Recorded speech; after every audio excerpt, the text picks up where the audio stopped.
তো এই যে বাড়িটি বানিয়েছে প্যাভিলিয়ন হিসেবে, সেই বাড়িটি হচ্ছে বাংলাদেশের স্বাধীনতার ঘোষক শহীদ প্রেসিডেন্ট জিয়াউর রহমানের পৈতৃক বাসভূমি, তার জন্মভূমি। এটা আমার জন্যে, আমাদের সকলের জন্যে অত্যন্ত আনন্দের কথা। আর শামা ওবায়েদ যে 3টি বই সংকলন করেছে এবং রচনা করেছে, বাংলাদেশের সেই ক্ষণজন্মা পুরুষ, যিনি বাংলাদেশের স্বাধীনতার ঘোষণা দিয়েছিলেন এবং একটি বদ্ধ অবস্থা থেকে, একদলীয় শাসন ব্যবস্থা থেকে বহুদলীয় শাসন ব্যবস্থায় তিনি নিয়ে এসেছিলেন দেশকে, জাতিকে, এবং দেশের গণতন্ত্রকে উন্মোচিত করেছিলেন, জনমানুষের কাছে খুলে দিয়েছিলেন। সেই মহান নেতা শহীদ প্রেসিডেন্ট জিয়াউর রহমানের নির্বাচিত ভাষণ, এবং সেই সঙ্গে বাংলাদেশের গণতন্ত্রের আপসীর নেত্রী, যিনি দীর্ঘকাল গণতন্ত্রের জন্য সংগ্রাম করেছেন, লড়াই করেছেন, কারাভোগ করেছেন, এবং স্বৈরাচার বিরোধী এবং ফ্যাসিবাদ বিরোধী আন্দোলনে যিনি কোনো আপোষ না করেই সংগ্রাম করেছেন এবং নেতৃত্ব দিয়েছেন, আমাদের সেই মহান নেত্রী দেশনেত্রী বেগম খালেদা জিয়া। তার ভাষণের উপরে এই বই দুটি এবং আরেকটি আমার নিজের লেখা, জিয়াউর রহমানের ওপরে লেখা বই। আমরা আজকে অত্যন্ত আনন্দিত এই জন্যে যে বিগত প্রায় 1.5 দশক ধরে একটি ফ্যাসিবাদী সরকারের অধীনে থেকে আমাদের যে চিন্তাগুলোর প্রকাশ আমরা করতে পারিনি, আমরা গণতন্ত্রের কে আমরা প্রতিষ্ঠিত করতে পারিনি, এবং একই সঙ্গে এই দেশে একটা ফ্যাসিবাদ প্রতিষ্ঠিত করা হয়েছিল। সেখান থেকে ছাত্র জনতার আন্দোলনের সংগ্রামে একটি গণ অভ্যুত্থানের মাধ্যমে আমরা একটি মুক্ত পরিবেশে আজকে উপস্থিত হতে পেরেছি, ওখানে সমবেত হতে পেরেছি। এর জন্য যারা সংগ্রাম করেছেন, লড়াই করেছেন, আত্মত্যাগ করেছেন, প্রাণ দিয়েছেন, তাদের প্রতি আমি গভীর শ্রদ্ধা জানাচ্ছি।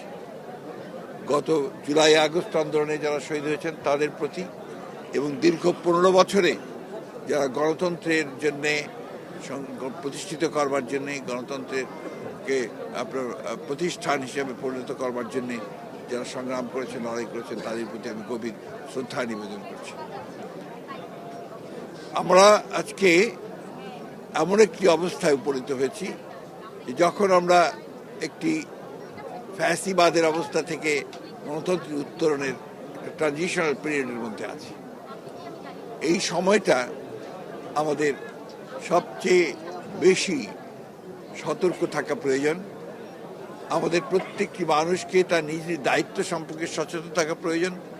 বিশেষ করে এই আন্দোলনের সঙ্গে যারা জড়িত ছিলেন তাদের অত্যন্ত, আমি মনে করি যে দায়িত্বশীল ভূমিকা পালন করবার একটা দায়িত্ব রয়েছে। আজকে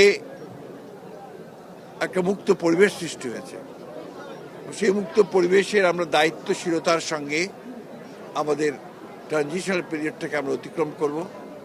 আমরা একটি সকলের কাছে গ্রহণযোগ্য নির্বাচনের মধ্য দিয়ে আমরা একটি গণতান্ত্রিক রাষ্ট্র নির্মাণ করব, ব্যবস্থা নির্মাণ করব, সমাজ নির্মাণ করব। এই লক্ষ্যে আমাদের সকলের ঐক্যবদ্ধ হয়ে এগিয়ে যাওয়া উচিত, এবং এই প্রশ্নে কোনো বিভাজন সৃষ্টি করা আমাদের কারোরই উচিত হবে না। আমাদের উচিত হবে আজকে ছাত্র জনতার যে ত্যাগ, যে আত্মত্যাগ, যে আপনার প্রাণ বিসর্জন, সব কিছুকে মূল্য দিয়ে, তাদেরকে মর্যাদা দিয়ে আমাদেরকে সত্যিকার অর্থে জনগণের যে প্রত্যাশা, একটি গণতান্ত্রিক সমাজ, গণতান্ত্রিক একটি রাষ্ট্র, সেটা বিনির্মাণের পথে এগিয়ে যেতে হবে। আমি আবারও আন্তরিকভাবে ধন্যবাদ এবং কৃতজ্ঞতা জানাতে চাই এই বইয়ের যে প্রকাশনা যিনি করেছেন, আমাদের জহির দীপ্তিকে, এই বইগুলো প্রকাশ করবার জন্য।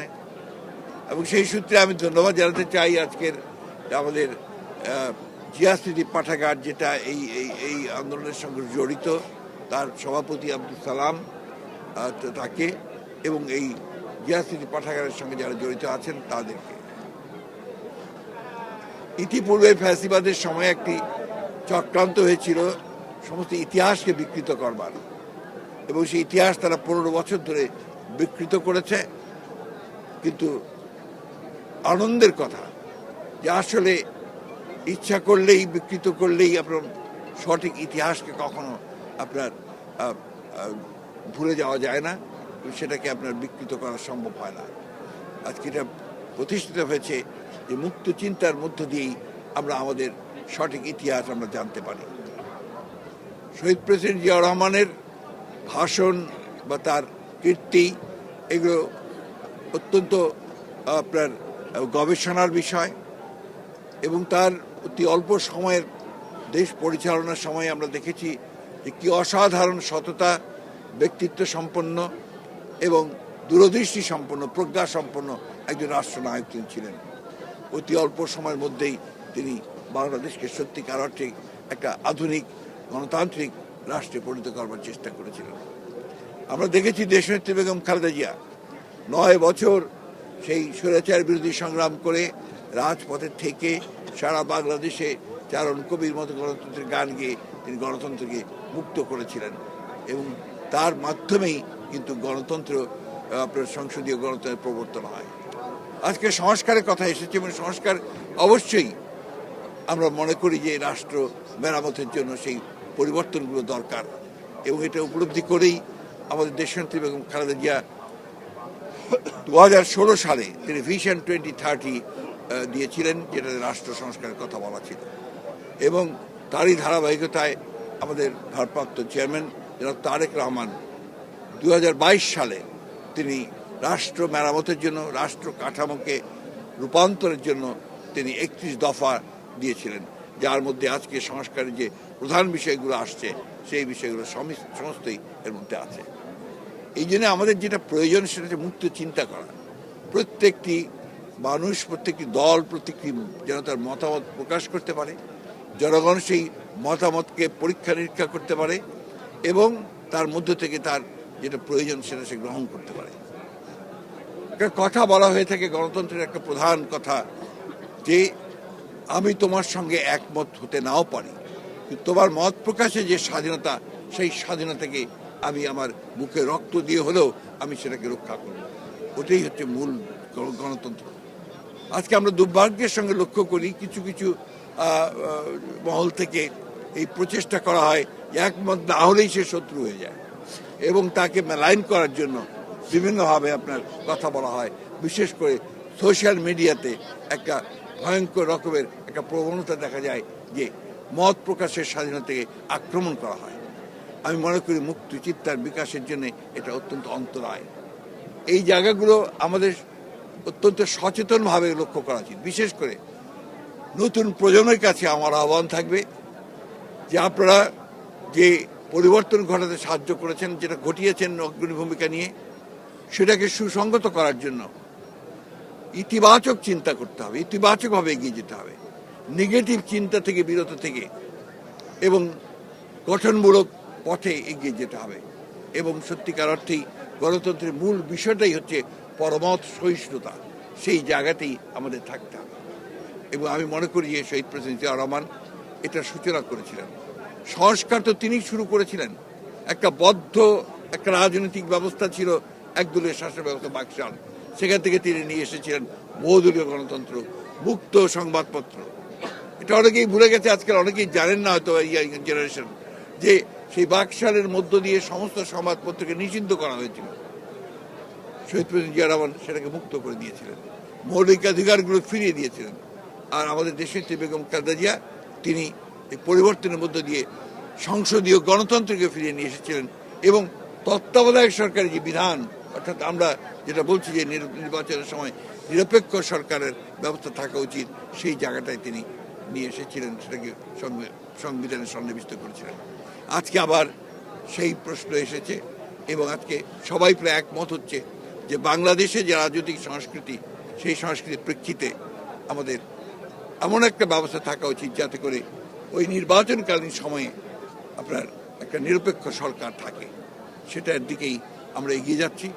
আমরা বিশ্বাস করি যে আগামী ডিসেম্বরের মধ্যেই বাংলাদেশে একটা সকলের কাছে গ্রহণযোগ্য এবং নিরপেক্ষ একটি নির্বাচন অনুষ্ঠিত হবে। সেই নির্বাচনের মধ্য দিয়ে বাংলাদেশ গণতন্ত্রের পথে এগিয়ে যাবে এবং বাংলাদেশে একটা গণতান্ত্রিক রাষ্ট্র নির্মাণের পথকে আরো সোজা সহজ করে নিয়ে আসবে। আসুন আজকে এই বইগুলো আর মোড়ক উন্মোচনের মধ্য দিয়ে এবং আমাদের সেই নেতা যিনি আমাদেরকে গণতন্ত্রে ফিরে আসার সুযোগ করে দিয়েছিলেন, নেত্রী যিনি গণতন্ত্রকে সুসংগত করেছিলেন এবং যিনি এখনো অসুস্থ অবস্থায় দীর্ঘ 6 বছর কারাগার বন্দী অবস্থায় থাকার পরে এখনো কিন্তু সেই বাংলাদেশের গণতন্ত্রের উত্তরণের পথকেই তিনি সবসময় দেখতে চাইছেন। তাদের প্রতি আমাদের শ্রদ্ধা নিবেদন করে আমাদের যে তরুণ নেতা যিনি আজকে আমাদেরকে আন্দোলনে গণতন্ত্রের জন্য আন্দোলন, যিনি আমাদেরকে একটা সত্যিকার অর্থেই গণতান্ত্রিক রাষ্ট্র নির্মাণের জন্য আমাদেরকে পথ দেখাচ্ছেন, সামনের দিকে এগিয়ে নিয়ে যাচ্ছেন, আমাদের সেই নেতা তারেক রহমানের প্রতি শ্রদ্ধা নিবেদন করে এবং আপনাদের সকলকে ধন্যবাদ জানিয়ে আমি আমার ক্ষেত্র এখানে this is not the forum. Thank you.